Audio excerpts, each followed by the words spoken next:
Hello friends, ये जो पहला टॉपिक है आपका वो है राइट्स एंड ड्यूटीज़। मतलब कि हमें क्या ज़रूरत है एक राइट और ड्यूटीज़ के बीच में बैलेंस बना के रखने का। तो अगर हम देखें ओवरऑल राइट और ड्यूटीज़ में, तो इसमें आएगा आपका इकोनॉमिक, सोशल और कल्चरल राइट्स, मतलब कि ईएससी राइट्स। हर एक इंसान जब वो कहता है कि मेरा कुछ राइट है, तो साथ में हमें लगता है कि उसका कुछ ड्यूटी भी है। जब हम कहते हैं कि हमें एक फ्रेश क्लीन एनवायरनमेंट चाहिए, एक ऐसा माहौल चाहिए, तो साथ में हम ये भी कहते हैं कि हर एक इंसान का तब कुछ ड्यूटी भी है उस एनवायरनमेंट के प्रति। जैसे कि क्लीन एयर के लिए हमें ज़रूरी है कि हम पॉल्यूशन कम करें। वेस्ट मैनेजमेंट के लिए ज़रूरी है कि हम जो प्लास्टिक्स हैं उनका यूज़ कम करें। तो उसी तरह जब राइट के बारे में बात होती है तो ड्यूटीज़ साथ में हाईलाइट की जाती है। ये गांधी के वर्ड्स में भी आपको दिखेगा।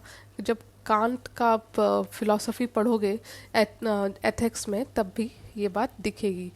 तो बेनिफिट्स क्या है, क्या क्या ऐसे बेनिफिट्स हैं जिसके कारण कहा जाता है कि हमें राइट और ड्यूटीज़ को साथ में रखना चाहिए। पहला तो है कि ये कॉम्प्लीमेंट करती है, एक दूसरे के साथ अच्छे से बैठती है।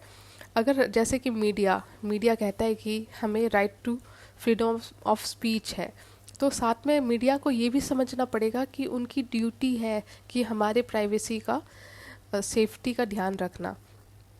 दूसरा फ़ायदा है, दूसरा अगर बेनिफिट देखो तो वो है इम्यूनाइज इंडिविजुअल लिबर्टीज़। मतलब कि हर एक इंसान का की कुछ लिबर्टी है, ठीक है। मेरी लिबर्टी है, आपकी लिबर्टी है, किसी और की लिबर्टी है। लेकिन अगर मैं सिर्फ अपने राइट के बारे में सोचूं, आपके राइट के बारे में ना सोचूं, तो वो गलत होगा। तो मेरा अगर राइट है, तो साथ में मेरी ड्यूटी भी बनती है कि आपके राइट के भी का भी ध्यान रखें। तो जो इंडिविजुअल लिबर्टी है उसको बचाने के लिए, मतलब कि एक मेजॉरिटेरियन व्यू या मेजॉरिटेरियन कंट्रोल डोमिनेशन से बचाने के लिए इंडिविजुअल लिबर्टी को, ये आप कहीं ना कहीं इसमें आपको लिबरलिज्म जो पॉलिटिकल साइंस की फिलॉसफी है उसका एक फ्लेवर आपको दिख रहा होगा। तीसरा है कि पीस और हार्मनी, यानी कि अ, अगर दोनों राइट और ड्यूटी साथ में चले तो पीस और हार्मनी बने रहेगी। हमारे जो कॉन्स्टिट्यूशनल के जो आइडियल्स हैं वो ज़्यादा अच्छे तरीके से इम्प्लीमेंट होंगे। चौथा है कि स्टेट को हमेशा लगता है कि सिटीजन्स की कुछ ड्यूटीज़ हैं। अगर सिटीजन चाहती है कि गवर्नमेंट अच्छे से फंक्शन करे, तो सिटीजन्स की भी ड्यूटी है अपने देश के प्रति और being a citizen of a nation. फिर नेक्स्ट है अवॉइड नैरो ईगोइज्म।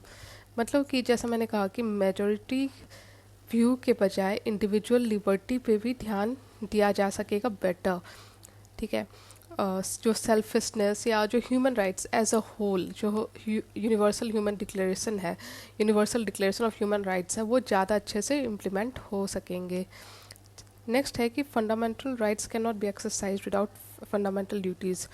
अब हमारे कॉन्स्टिट्यूशन का एग्जाम्पल देख लीजिए, तो उसमें आर्टिकल जो 26 है, जो कि एडुकेशन से रिलेट करता है, राइट टू एडुकेशन के बारे में बात करता है, उसको आप लिंक कर सकते हैं आर्टिकल 51A से, जो कि बात करता है कि हर एक पेरेंट का ये ड्यूटी है कि वो अपने बच्चों का, जो कि 6 साल या 14 साल के बीच में हो, उनकी एडुकेशन का ध्यान रखें। तो ये आपको दिख रहा होगा कि किस तरह से कम्प्लीमेंट कर रहा है आर्टिकल 26 और आर्टिकल 51। तो ये तो हो गया जो बेनिफिट्स हैं। लेकिन कुछ कुछ इश्यूज भी हैं, जैसे कि राइट्स एंड ड्यूटीज़, जिसके कारण आपको लगता है कि दोनों को साथ में नहीं रखना चाहिए, ये दोनों अलग अलग है। राइट और ड्यूटी दोनों अलग अलग सेक्शन में है। पहला तो डिफरेंस ऑफ नेचर, जो राइट्स है वो अपने जगह है, ड्यूटी अपनी जगह है, ये जो नेचर का डिफरेंस है। दूसरा कि rights are precursor to duties. मतलब कि अगर स्टेट कहे कि कि सिटीजन का ये ड्यूटी है, ये काम करना है, लेकिन अपने जो उनको जो उनका जो दायित्व है कि हमारे राइट्स का सेव गार्ड करना, उस पर ना ध्यान दे के सिर्फ ड्यूटी की बात करे, तो वो तो गलत है ना। तो यही बात है। तीसरा है कि डिफरेंट लीगल स्टेच्यू। देखिए, जो हमारा कॉन्स्टिट्यूशन है, जो आपने पढ़ा होगा ऑफ कोर्स, उसमें ये बात क्लियरली दिखती है कि जो हमारा फंडामेंटल राइट्स है वो तो लीगली आप इन्फोर्स कर सकते हो, लेकिन जो फंडामेंटल ड्यूटीज़ है वो लीगली इन्फोर्सेबल नहीं है।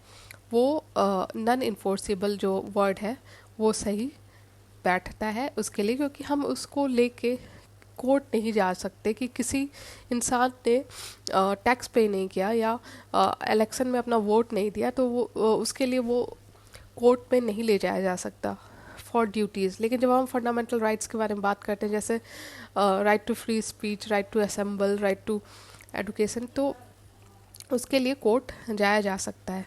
चौथा है कि provides a potential leeway to state from its responsibility.